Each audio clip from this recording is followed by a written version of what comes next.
नाही, तो बंगला पार्थ अजित पवार यांच्या नावाने आहे, त्याच्यावर तो पत्ता त्याचा आहे. समजलं का? दादा पण टार्गेट केलं जातं का तुम्हाला?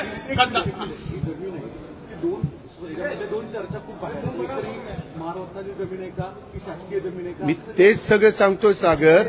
मी त्याची सगळी माहिती इथं घेतो, कारण मी ज्यावेळेस बोलणार आहे मला आतापर्यंत माहिती नाही. मी आता बोललो नसतं तर तुम्ही म्हणला असता की बाबा इथं कुठेतरी पाणी मुरतंय. तुम्हाला सगळ्यांना माझा स्वभाव माहिती आहे. मी कधीही चुकीच्या कामाचं समर्थन केलं नाही. जर चूक झाली तर मी कबूल करतो, ही माझ्याकडनं चूक झाली, मी ती दुरुस्त करतो. परंतु ह्याच्यात माझा दुरान्वय पण संबंध नाही. मी कुणाशी चर्चाही केलेली नाही. मी त्याच्या संदर्भात कुणाशी बोललेलो पण नाहीये. मला आणि अलीकडच्या काळामध्ये ज्यावेळेस आमच्या घरातली मुलं सज्ञान होतात, मोठी होतात, ते त्यांचे व्यवसाय करतात.